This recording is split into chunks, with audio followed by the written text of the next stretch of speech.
I don't know about you, but it's getting hot in here.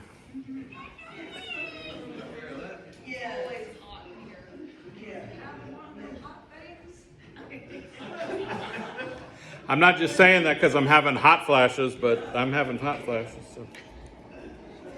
Welcome to the new normal. So yeah, I'm having hot flashes. My wife was making the bed last night and pulled a muscle in her leg, so she's limping today. So this seemed an appropriate way to start the day. This was in my inbox from a fellow pastor this morning. He says there's a bunch of songs that were popular back in the 60s that have been re-released with new lyrics for baby boomers. So if you identify with any of these, you're welcome. Herman's Hermits, Mrs. Brown, you've got a lovely walker. Ringo Starr, I get by with a little help from Depends. The Bee Gees, How Can You Mend a Broken Hip? Roberta Flack, The First Time Ever I Forgot Your Face. Ooh, ouch. Paul Simon, 50 Ways to Lose Your Liver. The Commodores, Once, Twice, Three Times to the Bathroom. This is my favorite. Karen said this should be my life story. Leo Sayer, You Make Me Feel Like Napping. So there we go. And then I like this one. I Am Woman, Hear Me Snore from Helen Reddy. So there you go.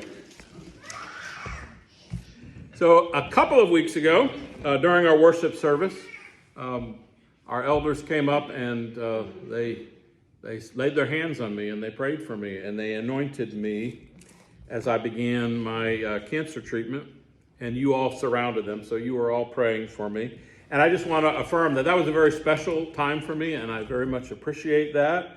And I think as I look back on that, one of the biggest benefits is knowing that I'm not alone as I go through what I'm going through. I'm not doing it alone. I've got people that are there with me. And I shared with you last week in the message that they did a long-term study on human well-being, and that the biggest takeaway of the study was that the largest predictor of a person that has well-being through life is not how much money they make, how smart they are, what job they have, how successful they are in their career, but the biggest indicator of well-being is people who are not lonely. People who are not lonely. If you have good social support, good social connections, your chances of doing well are much, much higher. And I've been thinking about that a little bit more this week. And I remembered a statement that was made a number of years ago by anthropologist Margaret Mead. You perhaps have heard of Margaret Mead, famous anthropologist. But someone asked Margaret Mead one time, this is, as you study through the bones and the relics of ancient societies and ancient history, what would you say is the first sign of true civilization? What's the first indicator of true civilization in a culture? And this was her response. It wasn't the wheel, something like that. She said the first sign of civilization in an ancient culture is a femur bone that is broken and healed. Think about that for a minute. A femur bone, this is your major bone in your leg, that is broken, so it shows evidence that it has broken and healed. Now, why would that be a sign of civilization? She explained that. She said, if you're out in the wild, if you're out in the animal kingdom, and you break your leg, you're going to die. If you break your leg, you're just a pile of meat laying there for some animal to come along and start devouring. You don't have a chance. You can't run away from danger. You can't get yourself down to the river to get something to drink. You can't hunt for your food. You're dead meat. She says, when you see a broken femur bone that has healed, and it takes several weeks for that broken femur bone to heal, it's evidence that there is somebody who stayed with that person with the broken bone to help protect them and to make sure that they were being fed and watered and cared for, and or they got that person to a safe place, that they continued to take care of that person while that bone had an opportunity to heal. I thought, man, that's a great illustration. A great illustration. See, when God created everything in Genesis, if you look in Genesis 1, right? God creates the heavens and the earth and the stars and the sun and the moon and all the creation and the plants and the trees and the animals. Remember what he says at the end of every day? He looks at all he created, and what does he say? Man, that's good. Right? That is so good. That is so good. And then he creates human beings. He says, man, I hit that one out of the park. That is so good. Got these people in my own image, right? This man is just bears my image. They said, but there's one thing that wasn't good. Not good for this guy here to be alone. Not good for this guy here to be alone. The first thing that God said wasn't good was loneliness, or to be isolated, alone. It took them a while, but the Surgeon General of the United States has finally caught up with him, caught up with Genesis 1. Earlier this year, the Surgeon General issued an advisory. You know, they do that from time to time. A number of years ago, right, smoking is hazardous to your health, or, you know, AIDS and what happens and all that kind of stuff. Well, the Surgeon General issued an advisory on the epidemic of loneliness and isolation. I found this on the web. Nope. Social connection, it says, and community are essential. Humans are wired for social connection, but humans have become more isolated over time. Social connection is an essential to our long-term survival, as essential as food and water. But today, loneliness is more widespread than any other major health issue in the United States. Our epidemic of loneliness and isolation is a major public health concern. This is the Surgeon General saying, from a health standpoint, loneliness is bad for your health. He goes on, social connection significantly improves the health and well-being of all individuals. Just like you can't survive in the wild with a broken leg without somebody there to help nurse you through it. Social connection reduces the risk of premature mortality. It helps you to live longer. It can better predict physical and mental health outcomes and ease stress. Higher levels of connection can influence health-related behaviors. Educational and economic achievement are even impacted by connection. Social connection is vital to community health and success. Socially connected communities enjoy better population-level health. They are more prepared for and resilient in the face of disasters. They also experience greater economic prosperity and reduced levels of crime and violence. Together, we can advance social connections and improve our nation's public health. Fostering social connection requires that we each commit to our relationships and our communities. Our actions today can create sustainable changes to society and bring better health to all. So basically, what the Surgeon General is saying is that there is an epidemic of loneliness in the United States, and that lacking social connection can increase the risk of premature death to levels comparable to smoking 15 cigarettes a day. That's an interesting statistic. In other words, they can measure it, right? Loneliness equals smoking, the effects of smoking. The Surgeon General report notes that even before COVID-19 pandemic, about half of U.S. adults reported experiencing measurable levels of loneliness. That means that before COVID, you look outside, you go to Walmart, and you look around the people at Walmart, and at least half of them are experiencing epidemic levels of loneliness. That means you go into the local high school or the local elementary school, and half of the people there, at least, are feeling loneliness at epidemic levels.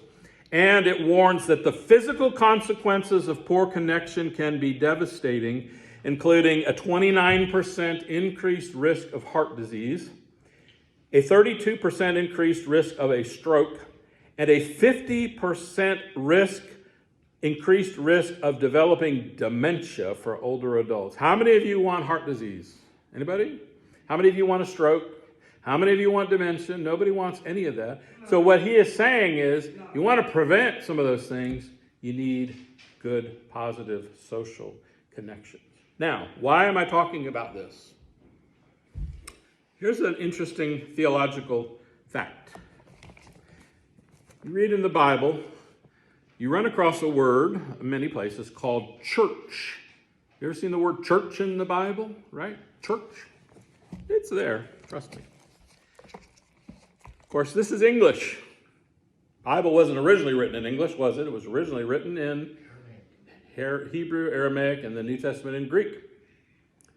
Did you know that the Greek word that is translated in our English Bible's church is the Greek word ecclesia, and it means literally the assembly or the gathering. Church means to be assembled. It means to be gathered together. It speaks of a community of people who are together. Because God knows, the Surgeon Generals, they're catching up. Science is finally figuring out what God has been saying all along.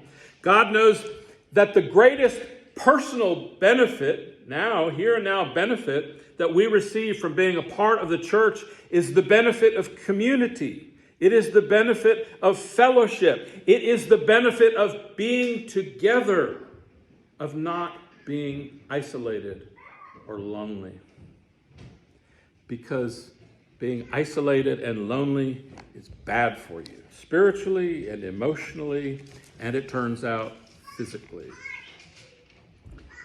We're not going to turn there, but sometime go read 1 Kings 19, the story of Elijah, the great prophet of God, who had gone out and gone to battle against the prophets of Baal.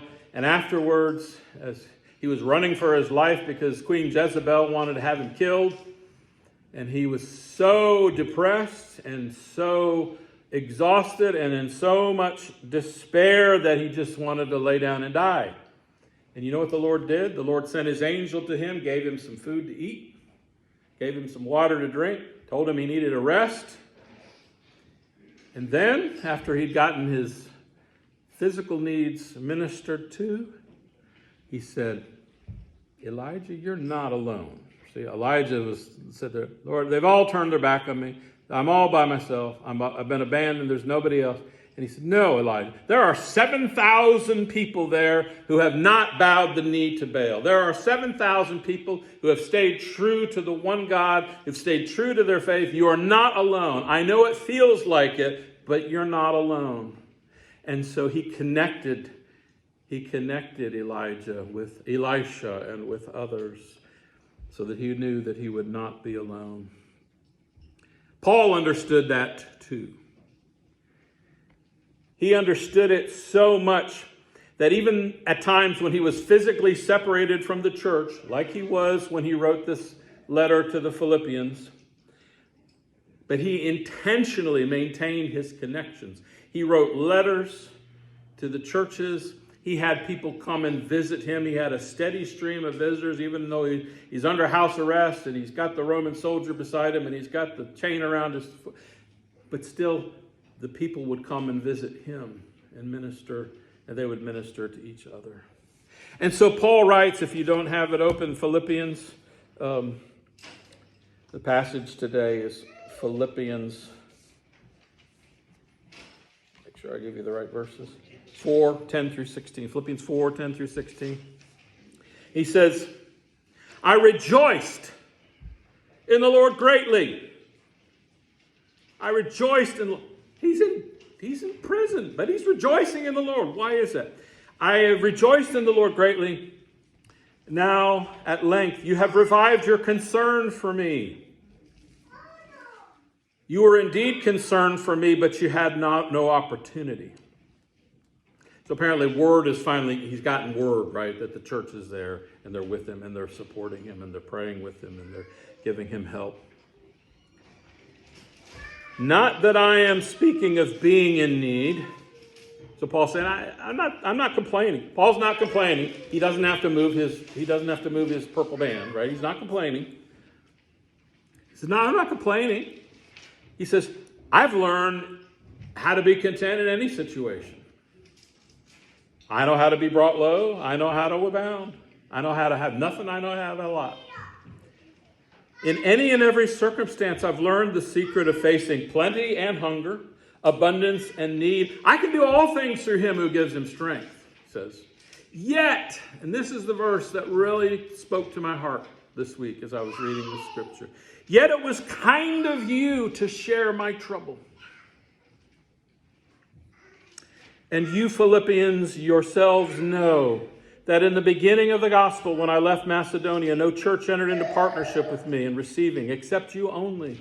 Even in Thessalonica, you sent help for my needs once and again. There is so much great stuff here. I was looking through it. I said, I could preach 3 or 4 different sermons just in this little passage here, right? I could preach a sermon on contentment. Paul said, I know how to be content with a lot or a little. I could preach a sermon on that. I could preach about the sufficiency of Christ. I can do everything through Christ who gives me strength. That's a great sermon. I could preach there too. But today I really want to preach about Paul's appreciation for the church coming alongside of him in his time of difficulty. That's what I want to speak about. Because what Paul is essentially saying to the church is, I'm not complaining about my situation. I'm not complaining. I've learned how to make do. In good times and in bad times, I can handle it. Whether things are going great, things not going great. With Jesus' help, I can get through anything that the devil tries to throw at me. Amen? Amen. And Paul is strong in his faith. And yet, he says, it was kind of you to share in my troubles. And here Paul's taken off his brave exterior and exposing his tender heart. I can handle anything with Jesus, but I really appreciate the fact that you helped me in my time of trouble. That meant a lot to me. Now, just one little verse. I really wanted to get into the nuances of it, so I looked up this verse in every translation I could think of. So I'm just going to pass along that. Just to kind of like a diamond, you kind of look at it all different facets. I just want to look at this verse from a lot of different angles. Different people, how they translate these words. One translation says, it was a beautiful thing. It's a beautiful thing that you came alongside of me in my troubles. Another says, you did well having shared in my affliction. Another one says, you've done right helping me in my present difficulty. Another said, it was very good of you to help me in my trouble. Another says, it was good that you helped me when I needed help. Another one said, it was good of you to share my trouble. Another said, it was right of you to share with me in my difficulties. And then I like this one. You did beautifully sharing a common life in my troubles. Any way you translate that little line from Paul, Paul is deeply moved that the church supported him in his time of difficulty. Friends, let me speak to you honestly. Everybody struggles sometimes. Everybody struggles sometimes. Everybody needs help sometimes. Even Jesus needed help. What? He's the Son of God. He can call down 10,000 angels, right? The devil even knew that. And yet when Jesus was on the cross, what did he say? My God, why have you forsaken me? Why are you so far from helping me? He felt alone during that time. Think about how much more painful it is when you are going through a difficulty and you feel like you're alone. How much worse does that feel if you feel like you're alone in your pain? Lamentations 1:21 says, they heard my groaning, yet there was no one to comfort me. All my enemies have heard of my trouble. They're glad that you've done it. You've brought the day you announced. Now let me be as I am. Solomon was a wise guy. he knew a thing or two. And he wrote in Ecclesiastes 4, verse 9, he says, 2 are better than 1, because they will have a good reward for their toil. For if they fall, one will lift up his fellow. In other words, you got 2 and one falls down, somebody will lift him up, right? The broken femur, right? Somebody will be there to lift him up. But woe to him who is alone when he falls and has not another to lift him up. In other words, how sad it is for the person who is so lonely and isolated that there's no one there to be with them when they fall. Again, if 2 lie together, they can keep warm, but how can one keep warm alone?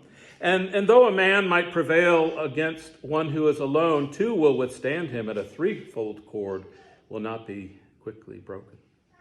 Solomon knew that loneliness, isolation is not good. Now, Jesus, who was a fully human person, who suffered physical and emotional pain and understood how important it is to have people with you during difficult or painful times. Just a few minutes ago, as we were doing the Lord's Supper, I read to you from Luke 22, where Jesus said, "You're the ones that stood by me in my trials." He's looking at his disciples. And that must have felt pretty good, don't you imagine? If you're Peter and James and John, you're sitting there and Jesus looks at you and says, "Man, you stood by me in my trials. And I'm going to confer upon you a kingdom." Of course, human beings being what they are, right? That nice little holiday meal kind of went off the rails, didn't it? Right? What happened? What happened? Right? Not even done eating, and Judas is out the door selling him for 30 pieces of silver, and Peter's there. "Lord, I would never betray you." And Jesus says, "Peter, you're going to deny you even know me before the rooster crows in the morning." But then Jesus gets out into Gethsemane, right? He knows he's about to get arrested and betrayed, arrested, and taken out and crucified. In Matthew 26, he says, Jesus went with his disciples to Gethsemane, and he said, "Hey, stay here while I go pray. Sit here while I pray." And he took Peter and the sons of Zebedee, James and John, along with him. And he says, I'm really sorrowful. I'm really troubled. I'm really struggling right now, guys. He says, "My soul is overwhelmed to sorrow to the point of death." I mean, Jesus is going through a rough patch. He says, "Please stay here and keep watch with me," right? Stay with me, guys. And he goes a little farther and he falls on the ground. He's praying, "My Father, if it's possible, let this cup pass from me. Yet not as I will, but you will." And he came back. Right? The same guys, you've stuck by me in my troubles. Can't even stay awake, right? They're sleeping. He's like, "Guys, I'm going through a hard time here. Can't you stay awake? Can't you even hang in there with me for an hour? Can't you stay awake for an hour with me?" And he goes back again, and same thing comes back. They're zonked out. He says, Are you still sleeping and resting? Well, it's time. Get ready. It's happening. The disciples fell short. They couldn't hang with Jesus during that difficult time. So what I want to do is ask the question, what can we do? What can we do to help people who are going through painful times like Jesus was in Gethsemane, or like Paul was when he was in prison? So, here's what I want to do for the next few minutes. I want to look at a story. I want to look at the story of Job. I want to look at some highlights, and I'm going to share some things that I've learned over the years and as I've reflected on the story of Job. I like Job because it's a good case study on what to do and what not to do with people who are going through difficult times, okay? What do we know about Job? I'll just to give you a quick overview. We know that Job was a very good man, a righteous man, a blessed man. He had a large, wonderful family. He was wealthy. He had a lot of worldly signs of success and prosperity. Life was going well, folks. Thursday night Bible study, life was going well. He was leading life well. Life was going well, and it felt good until it all came crashing down in an instant. he suffered a devastating series of griefs. The death of his children, huge financial losses, and then the loss of his own health. And there he is. Everything goes crashing down, and he is grieving. And he needs some help to stay emotionally and spiritually well in the midst of these great losses. And so he has these friends that come along. Job 2 verse 11 tells us what first happens. Now when Job's three friends heard all the evil that had come upon him, they came from their own place, Eliphaz the Temanite, Bildad the Shuhite, and Zophar the Naamanite. They made an appointment together to come and show him sympathy and to comfort him. And when they saw him from a distance, they did not recognize him, and they raised their voices and they wept. And they tore their robes and they sprinkled dust on their heads towards heaven. And they sat with him on the ground 7 days and 7 nights. And no one spoke a word to him, for they saw his suffering was very great. I'm going to say this at the outset. They started out doing great. This is great stuff. Right? This is textbook stuff. They showed up in the midst of his pain. Sometimes people are afraid to show up when others are suffering. But they showed up, and they sat with him, and they wept with him, and they said absolutely nothing. They kept their mouths shut, and that was good stuff. They joined him in his grief. They didn't try to fix what was unfixable. They just made sure that this poor guy who's despairing and in pain isn't alone. They gave him good, outstanding, supportive care until they didn't. The problem came when they started trying to fix Job. When they started trying to correct Job for how he was feeling. Now bear in mind, Joseph is grieving multiple losses. He's grieving the death of multiple children, his resources, and his health. That's 3 major, tremendous losses. He's grieving. What does grief look like? According to the book, All Our Losses, All Our... Not you. All Our Losses, All Our Griefs. Here's the definition of grief. Grief is the normal but bewildering cluster of ordinary human emotions arising in response to significant loss. Intensified, so it's emotions, intensified by, and complicated by the relationship to the person or the object lost. Guilt, shame, loneliness, anxiety, anger, terror, bewilderment, emptiness, sadness, despair, helplessness. All are part of grief and common to being human. Grief is the clustering of some or all of these emotions in response to loss. So it's a big old emotional recipe here.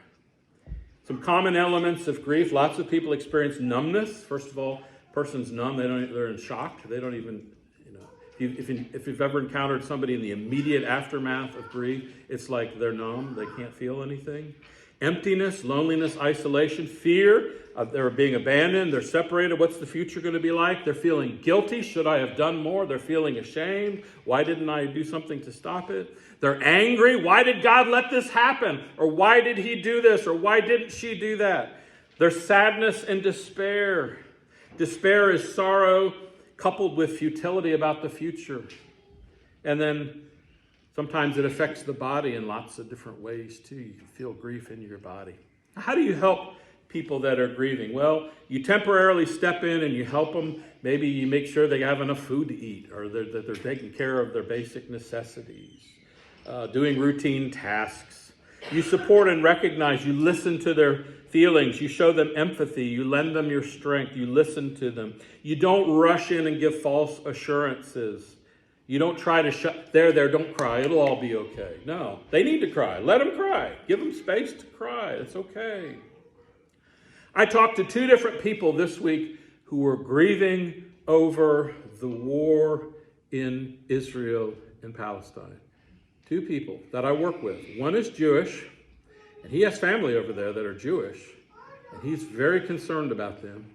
And the other one is Palestinian, and she has family over there, and she is very concerned. People on both sides of it have family members that are living in our community and living among us. And they're all grieving because this connects deeply with them. Can I do anything to fix what's happening over in Israel and Palestine? I can't do anything. But what I can do is let them know that they're not alone in their fear and their isolation. And one of them just said, thank you for stopping and listening to me. He needed an opportunity to process that grief. One thing I did not do was start blaming them. Well, if your people had only done this, or if your people had only done that, this wouldn't be happening. What good would that possibly do in that situation? I listened to them. I supported them. Now, Job's friends, back to Job's friends. We get into chapter 4, and this is where things start to go really bad in a hurry. Eliphaz the Temanite answered and said, if one ventures a word with you, will you be impatient? In other words, Job, do you mind if I say something? Yet who can keep from speaking? In other words, I can't help it. I got to tell you this, Job. I got to tell you, because I'm so full of wisdom and insight, I got to tell you what's going on. I have to explain to you why you're going through this terrible trial that you're going. Behold, you have instructed many. You've strengthened the weak hand. In other words, Job, you've always been the leader. You've always been the strong one, the teacher, the people that everybody look up to. So now I'm going to explain to you what's going on here. Your words have upheld this, but now it has come upon you, and you are impatient. It touches you, and you are dismayed. So you've always been there for everybody else, but now that you're the one struggling, you're having a hard time. Well, sure, he's having a hard time because he's a human being who's going through grief. Is not your fear of God your confidence, and the integrity of your ways your hope? And then, verse 7, this is where it gets really bad. Remember that who that was innocent ever perished, or where were the upright cut off? As I have seen those who plow iniquity and sow trouble reap the same. By the breath of God they perish, and by the blast of his anger they are consumed. In other words, what he is saying is, Job, what have you done to tick God off so badly that he did all of this stuff to you? You must have really blown it with God. You need to do a good once-over of your mind and your spirit and figure out what it is that you did to make God so mad at you, that he would kill all your children, take away all your property, and take away your health. You must really have done something to upset God. Essentially, they're blaming Job for his suffering. God must be punishing him. Now, it might come as a shock to you, but Job did not receive this very well, Jeff. That did not warm the cockles of his heart. And there's a reason for it. It's bad theology. It's bad theology to make the claim that every time you suffer a hardship in this life, it's a direct result of God punishing you for some specific sin that you did. In fact, that's part of the whole reason for Job's story, to correct that bad theology. Because as it turns out, Job didn't do anything wrong. Job had not done anything to deserve it. It was the devil who was trying to destroy Job and his faith.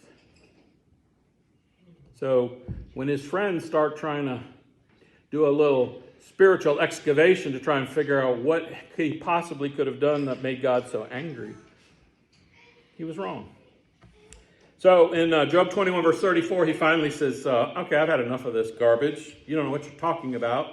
How do you comfort me with empty nothings? There is nothing left of your answers but falsehood. In other words, you're full of it, man. This is not true. Not true.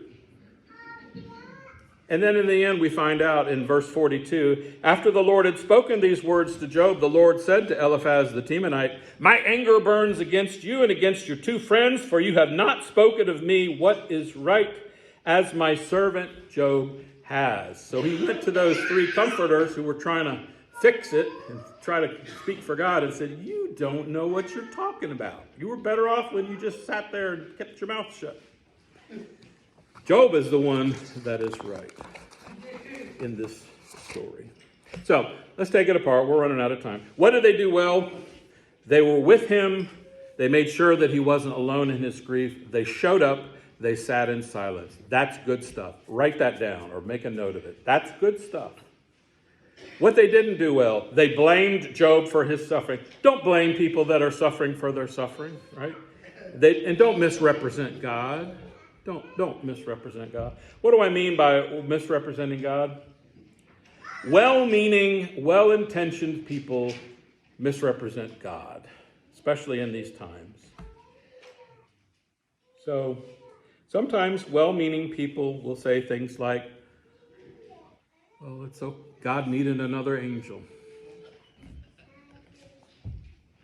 God needed another angel.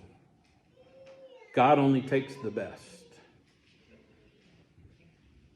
It'll all work out for the best. At least he's not suffering anymore." I know those are well-meaning things that people say. Don't say them. They're not received very well. They're not helpful. The worst thing that I've ever heard was what somebody said to me a few months after my dad died. I was still dealing with the grief, my grief didn't stop after my father was buried. I was dealing with some grief. And somebody came up to me and said, "People die, get over it." People die, get over it. In my 60 years of living on this earth, that woman wins the prize for saying the most hurtful thing I've ever heard in my entire life. That's a good example of what not to do when somebody is struggling. Here's what we can do and we should do. The Bible says, "Rejoice with those who rejoice," and what? Weep with those who weep. Show up, have empathy, match that person's emotions. That person is crying, don't try to stifle it. Weep with those who weep. If they're in a place where they need to be having some happy memories and they need to be laughing, because laughter can be a part of grief too, and they want to laugh and they want to have some happy memories. Some of us deal with grief in different ways, right? And so try to understand where that person's at and give them what they need. I don't know who first said it, but somebody said a trouble shared is a trouble halved. Paul wrote in Galatians 6, verse 2, "Carry each other's burdens, and in this way you will fulfill the law of Christ." So we're to care for the hurting and the broken when it is no fault of their own, like Job. It was not Job's fault that he was going through what he went through.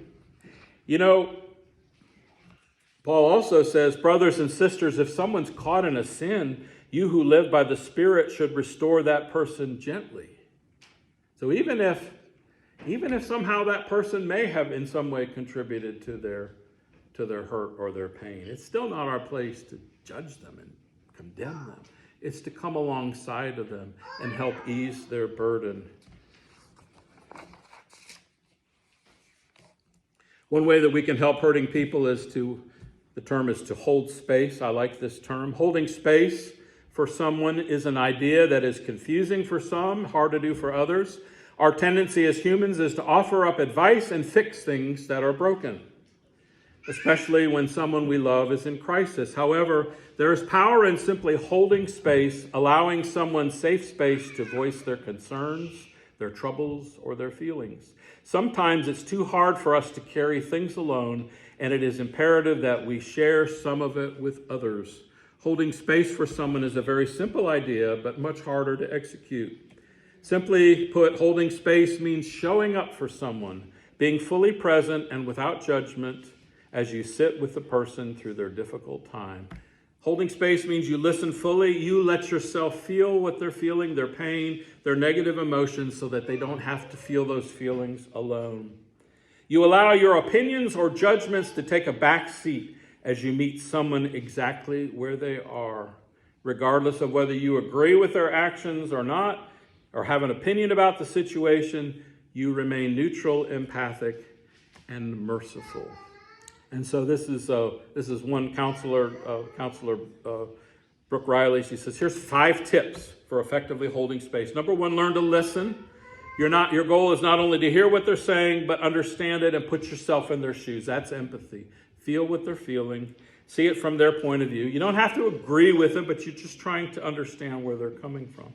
Number 2, accept that your job is not to fix it. You're not coming in there to fix it. I tell people this all the time, because when I work in the hospital, sometimes I go in and I meet people and they're going through very hard times, and I say, I wish I had a magic wand. I could just wave over you and make this problem go away, but I can't. But what I can do is be here with you and help you as you're processing and dealing with it. I can't fix it, right? Number 3, be open and allow the feelings to flow. Allow that person to express their emotion. However someone shows up in the space you're holding for them, simply allow them to be there. Let them feel each feeling that flows through them. Allow them to scream or cry or laugh in this space you are holding. This allows them to accept any emotion that comes up. Vulnerability is hard, but you can provide a safe space for someone to explore these feelings. I had this happen this week. I had somebody who's going through a devastating loss, a very hard time, and they're extraordinarily angry. And as I was listening to this person and trying to help them in their grief, they let out a series of cuss words that would make a sailor blush. They were so mad. And they were dropping the F-bomb in every other sentence. And good preacher that I am, I did not say, you shouldn't say those naughty words. God's not going to like that. That's not the time or place to correct a person's language. That's a time or place to just simply say, wow, you are carrying an awful lot of hurt and pain and anger, and it must be so hard to be going through what you're going through. Number 4, it's not easy to do, by the way, especially hard sometimes when somebody's feeling angry, right? Sometimes you have to even weigh your own comfort. How deeply can you hold space with somebody? And obviously trust your instincts. If you're feeling threatened or in some way that you might be vulnerable to their attack, you may need to take a break. Number 4, practice unconditional positive regard, no matter who the person is, where they come from, what they've done. Show them respect and understanding and positive regard. Whatever that person brings, show them compassion for that. We don't have to inject our own biases and opinions and judgment. We simply need to be present for that person. And then the last one is assess the space that you're holding for yourself. When it comes to holding space, sometimes it's easier for us to hold space for others. Dealing with our own rough days, misfortunes, seems like a simpler task, or dealing with theirs is simpler than dealing with our own. If you spend all your time making sure everybody else is being taken care of, where does that leave you? In order to show up for others, you need to show up in the best version of yourself. Means you have to take care of your own emotional, spiritual needs as well, right? Jesus says, love your neighbor as yourself, right? So we need to bring the self that we love through Jesus Christ to love the other person. All right, that's enough. It was kind of you to share my trouble. That's what Paul said to the church when he was there in prison in Philippi. It was kind of you to share my trouble. That's what I'm saying to you, my brothers and sisters at Cool Spring, who prayed for me and anointed me. It was kind of you to share my trouble. That is what we continue to do for each other in the church as we go through our various trials and challenges. We can be there for each other. We can let a person who is suffering know that they're not alone in their suffering. We can hold space for them by being present with them, listening, withholding our judgment, not trying to rush in and fix it, but to be supportive, allow their feelings to flow, and continue to hold them in high regard. Because the person that's sitting there swearing and screaming and out of control, that's not their best self. That's the person who's broken and in pain and just needs somebody who's willing to stay there with them in their brokenness and love them and not leave them there a heaping mess so that the wild animals can come and drag off. We can do that for each other, church. And I think that's why Jesus said Christians need to live in community and worship in community and not be by themselves. It's not good to be alone. And that's true in our faith too. So many, church, 50% of the people before COVID said that they're lonely. The world that you're going out to is lonely, and it's broken, and it's hurting. And we can go to them, and we can minister to them, and we can be with them, and we can hold space for them, and we can be a healing presence for these people. And when the time comes, when maybe they ask us, why are you doing this? Why are you here for me? Why do you care for me? Why do you care about me? I'm at my worst. Why are you hanging in there with me? Why do you care? Then we can tell them about what Jesus did for us. We can tell them about what it means to be a part of a family of people, a church, and how we can be a community that cares for each other. And just imagine what kind of impact our little church family can have if we simply continue to practice being there for each other and then being for the people in our community that are hurting. It was kind of you to share in my trouble, and that's what the followers of Jesus do. We are not alone. Amen. Song number 171, we're going to close. My Jesus, I love you.